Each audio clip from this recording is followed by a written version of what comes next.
શરીરની કોઈ પણ ભાગની તકલીફ હોય, શરીરમાં દુખાવો રહેતો હોય, માથું દુખતું હોય, કળતર થતી હોય, પગ દુખતા હોય, સાંધા દુખતા હોય, મગજ ઉપર ભાર રહેતો હોય, આંખોમાંથી પાણી આવતું હોય, સ્વભાવ તમારો ચીડિયાપણા જેવો રહેતો હોય, અમુક વાર રાત્રે ઊંઘમાં તમને દબદબો રહેતો હોય, ઊંઘવું છે પણ ઊંઘ આવતી નથી, આવી બધી તકલીફો આપણા શરીરમાં થતી હોય છે. ઘણા લોકોને તો આખી રાત જાગ્યા જ રહે, ઊંઘ જ ના આવે, અને ઊંઘે તો એને ગભરામણ થાય, અકળામણ થાય, આવી બધી તકલીફો હોય છે.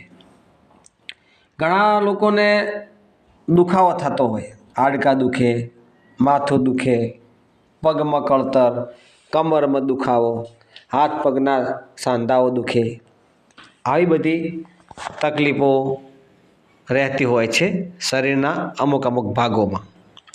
કોઈ ભાગ્યે જ કોઈ માણસને ના થાય, બાકી લગભગ બધાને દુખાવો, કળતર, માથું આ બધું રહેતું હોય છે.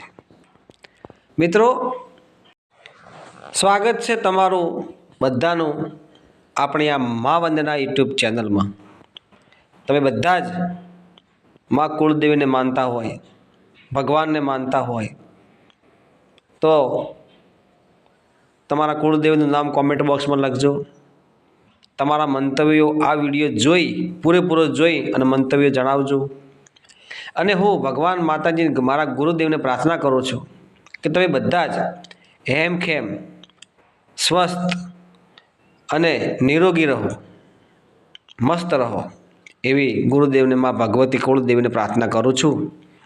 મિત્રો, કોઈ પણ તકલીફ હોય, આપણને તકલીફ હોય ને એટલે પહેલાં આપણને આપણા જે મા હોય, બાપ હોય, માતા પિતા હોય એ યાદ આવે છે. તમે સુખમાં તો બધાયને તમને યાદ કરતા જોયા હશે, પણ દુઃખમાં તો મા જ યાદ આવે, ભગવાન જ યાદ આવે.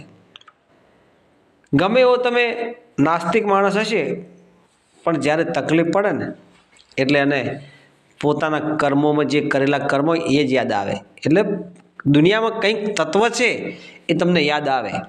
તત્વ છે, અંશ છે, શક્તિ છે, એવું તો તમને અહેસાસ થાય જ છે ને કે દુનિયામાં કંઈક એવું તત્વ છે, શક્તિ છે, કુળદેવીમાં, ભગવાન, એવું કંઈક છે.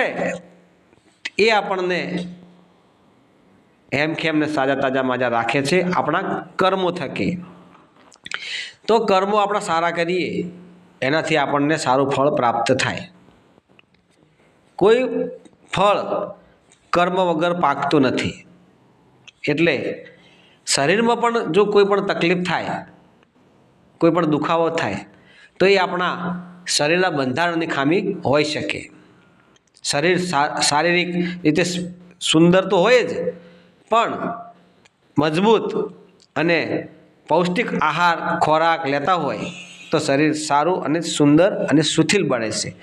તો મિત્રો, આ તો આહારની, ખોરાકની, શરીરની સાચવણી પર વાત થઈ. છતાં પણ આપણે મા ઉપર વિશ્વાસ રાખીએ, ભગવાન ઉપર વિશ્વાસ રાખીએ. વિશ્વાસ એક એવી ભરોસો છે, ચીજ છે, એવો તમારો આત્મવિશ્વાસ હોવો જોઈએ કે હું મજબૂત છું, તો બસ મજબૂત જ રહેવાના. તો આપણી જે કુળદેવી માં છે એને સવારમાં તમે વહેલા ઊભા થાવ ને એ વખતે માનું સ્મરણ કરો, કુળદેવીને યાદ કરો. હે માં, આજે તે મને હેમખેમ સાજો તાજો માજો ઊભો કર્યો છે, એવો કાલે પણ કરજે માં. મને ને મારા પરિવારને સાચવજે. લીલા તો લીલા પણ સુખા નખમાં પણ દુઃખ ના આવવા દેતી એવી મારી જગતજનની જગદંબા હે માં કુળદેવી, તો રક્ષા કરજે. કોઈ દિવસ શરીરમાં કોઈ દુખાવો ના થાય, ના આવે તાવ કે તરિયો, ના આવે દુઃખનો દાડો, એવી માં કૃપા કરજે. અને દવાખાનું કે ખોટા ખર્ચાઓથી અમને બચાવજે. કોઈ ખોટું જાણે અજાણે ખોટું અમારા શરીરમાં કોઈ તકલીફ વિઘન ના આવે માં, એવી અમારા પર અમી દ્રષ્ટિ કરજે. પહેલું સુખ તે જાતે ન રહ્યા, એટલે કે સુખ, શરીરનું સુખ હોય એ પહેલું સુખ. એનાથી બીજું જીવનમાં કોઈ સુખ હોતું નથી. એટલા માટે મિત્રો, શરીરને સાચવજો. શરીર મજબૂત હશે, શરીર સારું હશે તો તમે સેવાનું કાર્ય કરી શકશો, ભક્તિ કરી શકશો, ઘર સંસારમાં રહેવા, જીવન જરૂરિયાતની બધી જરૂરિયાત પૂરી કરવા માટે શરીર સારું અને સુથીલ હશે તો તમે મહેનત, મજૂરી, નોકરી, ધંધો કોઈ પણ પ્રકારનું કાર્ય તમે કરી શકશો. પણ કાર્ય હંમેશા સારું અને કર્મ સારું હોવું જોઈએ.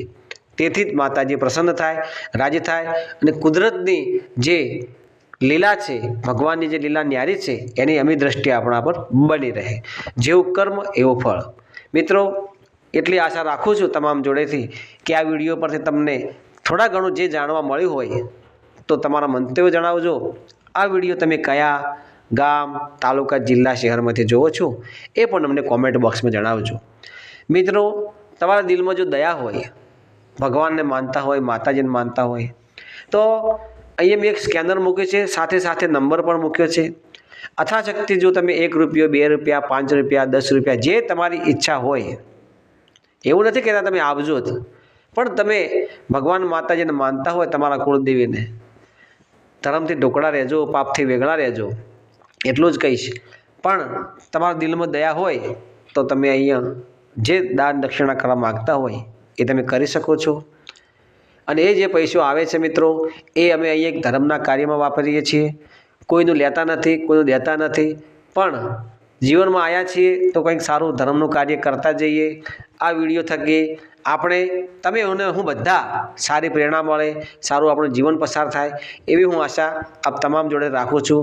અને આપના આશીર્વાદ અમારા આ મા વંદના યુટ્યુબ ચેનલ પર બન્યા રહે એવા આપ સૌનો આશીર્વાદ આપજો, સપોર્ટ આપજો અને આપનો સહકાર આપજો.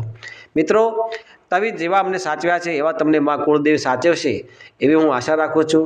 જય ગુરુદેવ, જય માતાજી.